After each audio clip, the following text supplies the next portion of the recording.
नमस्कार दोस्तों, मैं अंकित Maurya.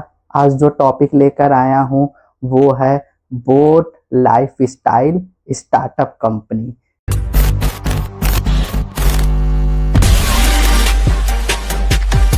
Listen to what matters. I am KL Rahul and I'm a boathead.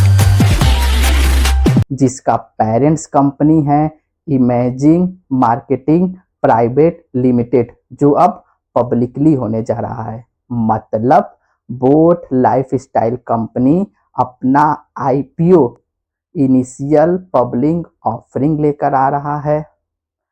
हमको ये वीडियो इसलिए बनाना पड़ा, आपको ये बताने के लिए कि कैसे बोट लाइफस्टाइल कंपनी के ओनर एक फंड रेस किए थे आईपीओ से ठीक पहले, जो कंपनी के रेवेन्यू का 3x टाइम्स के ज्यादा के वैल्यूएशन पे था।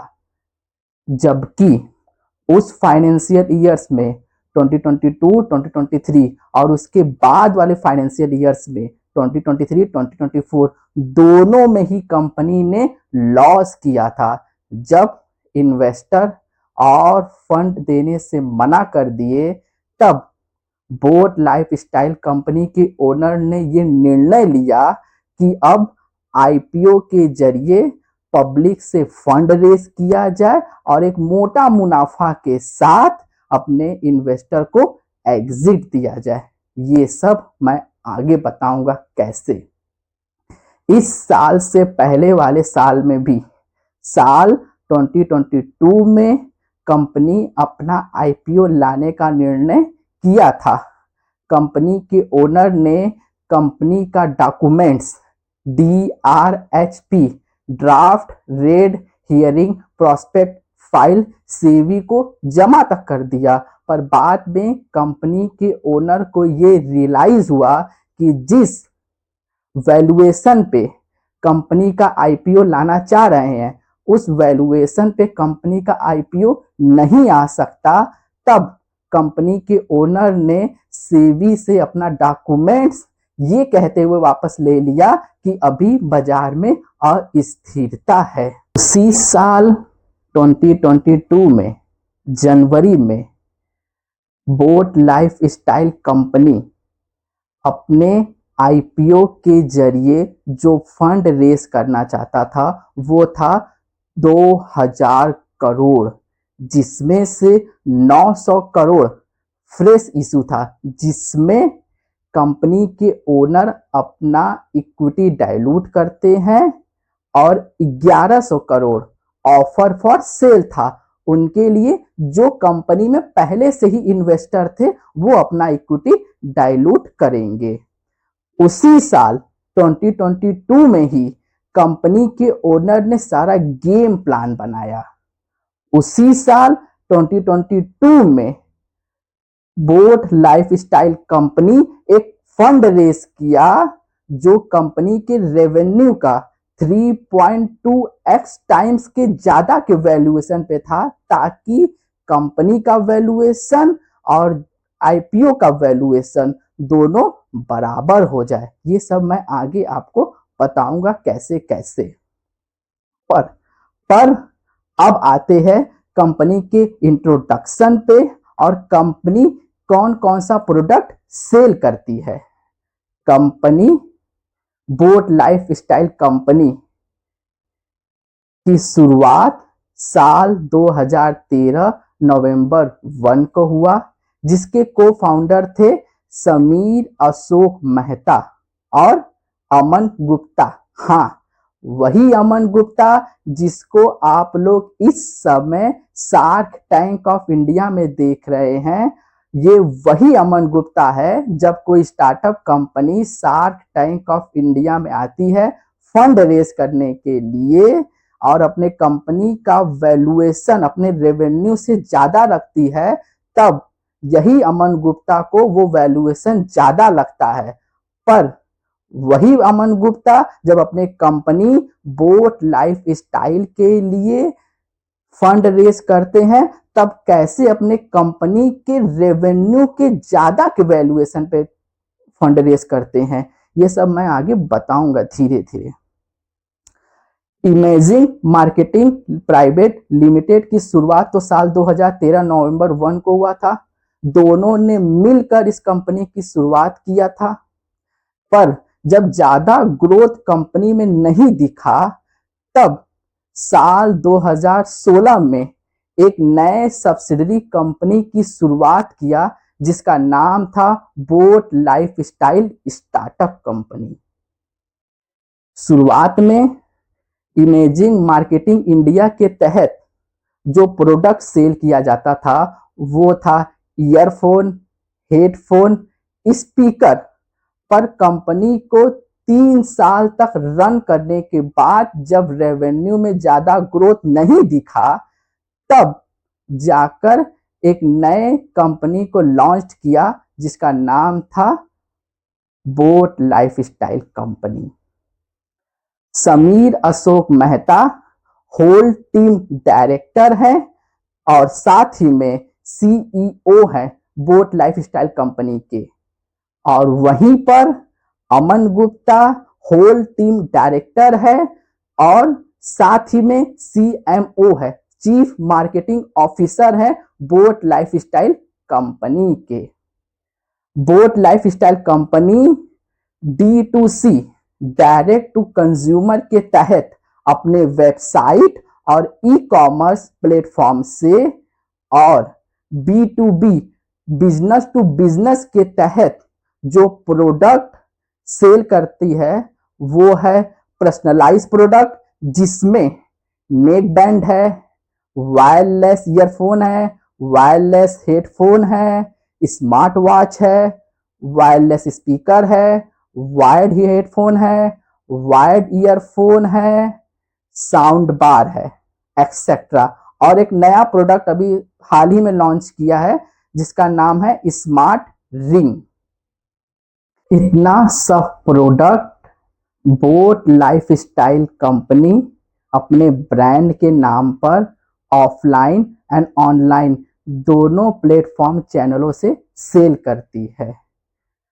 पर इसमें से कोई सा भी प्रोडक्ट बोट लाइफस्टाइल कंपनी अपना मैन्युफैक्चरिंग यूनिट इंडिया में लगा के मैन्युफैक्चर नहीं करती है, जबकि फाइनेंशियल ईयर्स 2023-2024 में कंपनी का रेवेन्यू 3,121 करोड़ होने के बावजूद कंपनी सारा का सारा प्रोडक्ट चाइना से फिनिश्ड फॉर्म में इंपोर्ट करती है, यहाँ पे सिर्फ ब्रांड का नाम देकर मार्केट में सेल करती है।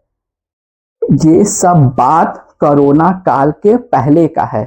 कोरोना काल के बाद जब मेक इन इंडिया का मुहिम चला तब जाकर कंपनी के ओनर ने ये निर्णय लिया कि 17% प्रोडक्ट इंडिया में ही मैन्युफैक्चर कराएगा। तब भी अपना कोई भी मैन्युफैक्चरिंग यूनिट इंडिया में फिर भी सेटअप नहीं किया, थर्ड पार्टी से ही अपना सारा प्रोडक्ट मैन्युफैक्चर कराता है कंपनी। थर्ड पार्टी को सिर्फ बोट लाइफस्टाइल कंपनी अपने प्रोडक्ट का डिजाइन देती है और सारा का सारा मैन्युफैक्चर थर्ड पार्टी ही करता है कंपनी के लिए। थर्ड पार्टी का नाम है डाइक्सॉन टेक्नोलॉजी।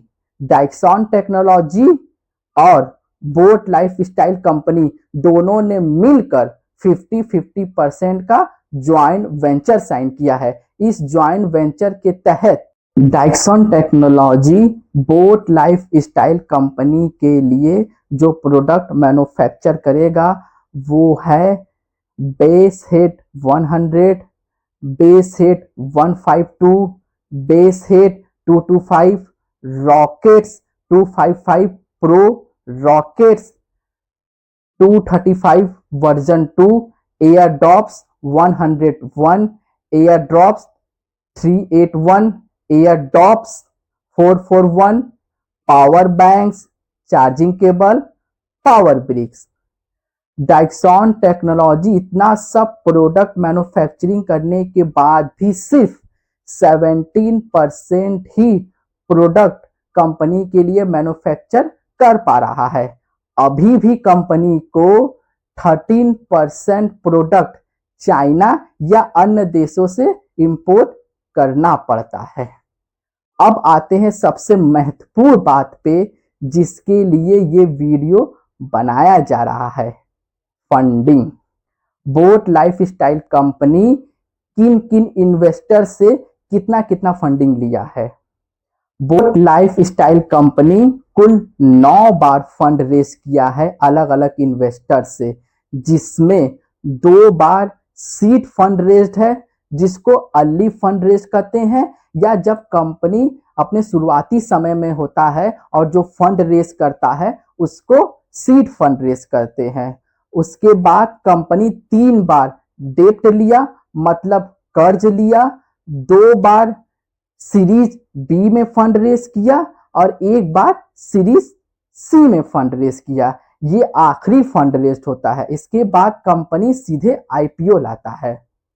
बोट लाइफस्टाइल कंपनी साल 2018 से साल 2022 तक कुल $171 मिलियन फंड रेस्ट किया अलग अलग इन्वेस्टर से। अगर इसको इंडियन करेंसी में कन्वर्ट करेंगे तो ये तकरीबन आएगा 1380 करोड़। मतलब बोट लाइफस्टाइल कंपनी ने साल 2018 से साल 2022 तक कुल 1380 करोड़ रुपए फंड के रूप में रेस्ट किया।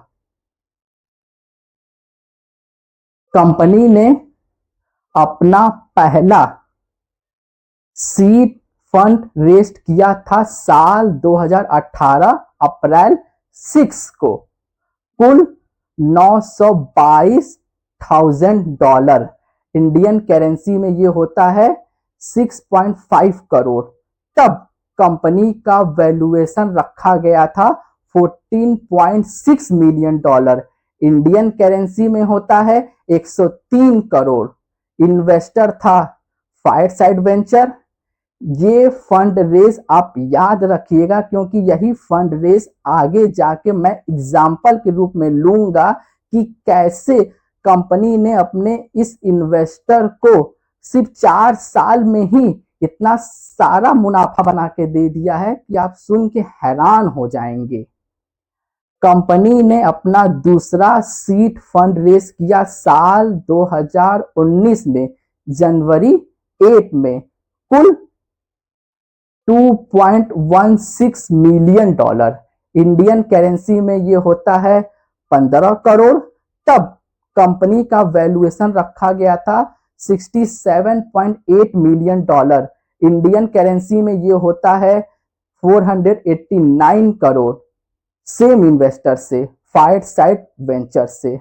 उसके बाद कंपनी ने 3 बार लगातार डेब्ट लिया यानी कर्ज। कंपनी ने अपना पहला डेब्ट साल 2019 में जुलाई 17 को लिया, कुल $2.97 मिलियन। इंडियन करेंसी में ये होता है करीबन 21 करोड़। इन्वेस्टर था नावी। कंपनी ने अपना दूसरा डेब्ट साल 2019 में ही लिया, जुलाई 26 को, कुल $2.32 मिलियन। इंडियन करेंसी में ये होता है 16 करोड़। इन्वेस्टर था इनोवेन कैपिटल। और कंपनी ने अपना आखिरी और तीसरा डेब्ट साल 2020 सितंबर 1 को लिया, कुल $3.41 मिलियन। इंडियन करेंसी में ये होता है 25 करोड़। सेम इन्वेस्टर से, इनोवेन कैपिटल से। उसके बाद कंपनी ने 2 बार सीरीज बी में फंड रेस किया और 1 बार सीरीज सी में फंड रेस किया। कंपनी ने अपना पहला सीरीज बी में फंड रेस किया था साल 2020 में 26 दिसंबर को, कुल $100 मिलियन। ये अब तक का कंपनी का सबसे बड़ा फंड रेज था। अगर इसको इंडियन करेंसी में कन्वर्ट करेंगे तो ये करीबन करीबन आएगा 743 करोड़। तब कंपनी का वैल्यूएशन रखा गया था $276 मिलियन। इंडियन करेंसी में ये होता है 2015 करोड़। कंपनी के रेवेन्यू का 1.1x टाइम्स था। इन्वेस्टर था क्वालकॉम वेंचर्स और वार्बर्ग पिनकस। कंपनी ने अपना दूसरा सीरीज बी में फंड रेस किया था साल 2021 में अप्रैल 15 को, कुल $6.65 मिलियन। इंडियन करेंसी में ये होता है 50 करोड़। तब कंपनी का वैल्यूएशन रखा गया था $256 मिलियन। इंडियन करेंसी में ये होता है 1931 करोड़। कंपनी के रेवेन्यू का 1.3x टाइम्स था। इन्वेस्टर था क्वालकॉम वेंचर्स। ये दूसरा एग्जाम्पल हम लेंगे आगे, जिसमें हम आपको ये बताएंगे कि इन्वेस्टर को कितना मुनाफा सिर्फ 1.5 साल में ही हो गया था। अब आते हैं सबसे महत्वपूर्ण फंड रेज में, आखिरी वाला फंड रेज, सीरीज सी में फंड रेज। सब कहानी इसी में ही है, सब चीज इसी आखिरी फंड रेज में ही है। ये फंड रेज 2022 में, जब कंपनी ने अपना आईपीओ जनवरी 2022 में लाना चाह रही थी, पर जिस वैल्यूएशन पे कंपनी का आईपीओ लाना चाह रही थी और नहीं आ पाया, तब उसके बाद का ये फंड रेज है सीरीज सी में। कंपनी ने अपना आखिरी फंड रेज सीरीज सी में किया साल 2022 अक्टूबर 28 को, कुल $61.6 मिलियन। इंडियन करेंसी में ये होता है 503 करोड़। तब कंपनी का वैल्यूएशन रखा गया था 1.32 बिलियन। इंडियन करेंसी में ये होता है 10,800 करोड़। ये वही वैल्यूएशन है जिस वैल्यूएशन पे कंपनी अपना आईपीओ जनवरी 2022 में लाना चाह रही थी पर नहीं ला पाई। ये उस आईपीओ के बाद का फंड रेज है अक्टूबर 28, 2022 का, ताकि जब आगे कंपनी अपना आईपीओ लाए तो कंपनी का वैल्यूएशन और आईपीओ का वैल्यूएशन बराबर हो जाए। कंपनी के रेवेन्यू का ये 3.2x टाइम्स था। इन्वेस्टर था वार्बर्ग पिनकस मालाबार इन्वेस्टमेंट। इसी फाइनेंशियल ईयर्स में 2022-2023 में कंपनी का ऑल टाइम हाई रेवेन्यू था। वो रेवेन्यू था 3,284 करोड़। पर इसी फाइनेंशियल ईयर्स में 2022-2023 में कंपनी ने अपना पहला लॉस भी अर्न किया था। लॉस था 101 करोड़। इसके पिछले वाले जितने भी फाइनेंशियल ईयर्स में कंपनी का रेवेन्यू उतना तो नहीं था जितना इस फाइनेंशियल ईयर्स में था, पर कंपनी ने कभी लॉस भी अर्जित नहीं किया। पहला लॉस कंपनी ने इसी फाइनेंशियल ईयर्स 2022 और 2023 में किया। यही नहीं, इसके बाद वाले फाइनेंशियल ईयर्स 2023 और 2024 में भी कंपनी ने लॉस अर्न किया था। वो लॉस था 53 करोड़, जो कि पिछले वाले फाइनेंशियल ईयर्स 2022 और 2023 से कम था। पर कंपनी का रेवेन्यू भी इस फाइनेंशियल ईयर्स 2023 और 2024 में 8% डाउन हो गया था पिछले वाले फाइनेंशियल ईयर्स के रेवेन्यू से। इस फाइनेंशियल ईयर्स में कंपनी का रेवेन्यू सिर्फ रह गया था 3,121 करोड़। अब आइए लेते हैं दो एग्जाम्पल। इन दो एग्जाम्पल से ही मैं बताऊंगा कि कंपनी ने अपने इन्वेस्टर को कितना परसेंट मुनाफा बनाकर दे दिया है। मेरे पहले एग्जाम्पल में आप देखेंगे कि साल 2018 से साल 2022 तक कंपनी ने अपने इन्वेस्टर फायरसाइड वेंचर को कितना परसेंट मुनाफा बनाकर दिया। और मेरे दूसरे एग्जाम्पल में साल 2021 अप्रैल 15 से साल 2022 28 अक्टूबर तक अपने इन्वेस्टर क्वालकॉम वेंचर्स को कितना परसेंट मुनाफा बनाकर दे दिया है। अब आइए लेते हैं पहला एग्जाम्पल। मेरे पहले एग्जाम्पल में मैंने आपको ये बताया था कि जब कंपनी ने अपना पहला सीड फंड रेज किया था साल 2018 में अप्रैल 6 को कुल $922,000 जो इंडियन करेंसी में था 6.5 करोड़, और तब कंपनी का वैल्यूएशन था $14.6 मिलियन, इंडियन करेंसी में था वो 103 करोड़। इन्वेस्टर था फायरसाइड वेंचर्स। जब कंपनी ने अपना आखिरी फंड रेस किया था सीरीज सी में, साल था 2022 28 अक्टूबर को कुल $61.6 मिलियन, इंडियन करेंसी में था वो 503 करोड़। तब कंपनी का वैल्यूएशन रखा गया था $1.32 बिलियन, इंडियन करेंसी में वो था 10,800 करोड़। कंपनी का वैल्यूएशन 2018 में 103 करोड़ था, वहीं कंपनी का वैल्यूएशन 2022 में बढ़कर 10,800 करोड़ हो गया। 10,800 करोड़ को जब आप डिवाइड करेंगे 103 से तो वो आएगा 104 टाइम्स। मतलब जो इन्वेस्टर फायरसाइड इन्वेस्टर ने कंपनी को 6.5 करोड़ रुपए साल 2018 में अप्रैल 6 को दिया था, वो साल 2022 में 104% बढ़ चुका है। मतलब कि इन्वेस्टर का पैसा 6.5 crore into 104 equal to 676 crore. मतलब कि साल 2018 से साल 2022 तक इन 4 साल में इन्वेस्टर फायरसाइड वेंचर का पैसा 6.5 करोड़ से बढ़कर 676 करोड़ हो गए। अब आइए लेते हैं दूसरा example.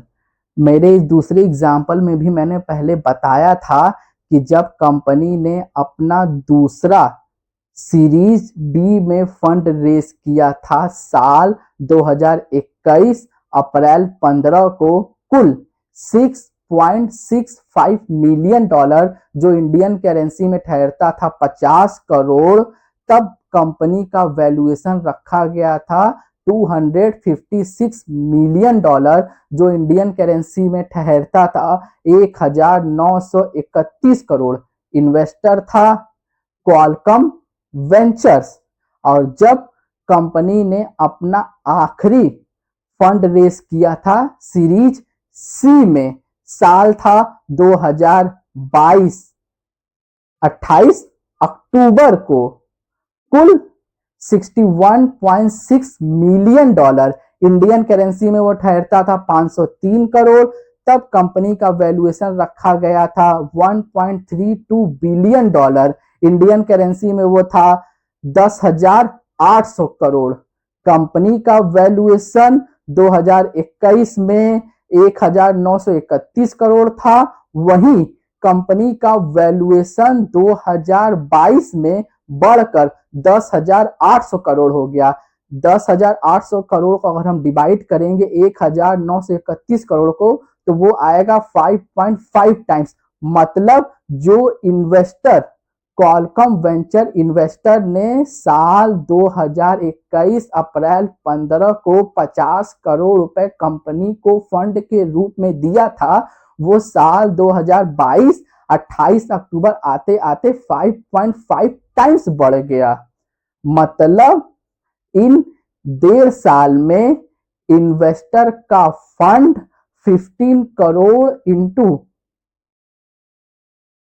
5.5 times equal to 275 crore होगा। साल 2021 15 अप्रैल से साल 2022 28 अक्टूबर तक इन 1.5 साल में इन्वेस्टर का फंड 50 करोड़ से बढ़कर 275 करोड़ हो गया। कोई दिक्कत नहीं है कि बोट लाइफ स्टाइल कंपनी अपने इन्वेस्टर को कितना परसेंट मुनाफा कितने कम समय में बनाकर देती है। बस मैं बोट लाइफ स्टाइल कंपनी से यही कहना चाहूंगा कि जब कंपनी इस फाइनेंशियल ईयर्स 2025 और 2026 में अपना आईपीओ लाएगी और अपने आईपीओ के जरिए जो पब्लिक से फंड रेज करेगा तो अपने पब्लिक को भी उतना कम समय में उतना परसेंट मुनाफा बनाकर दे।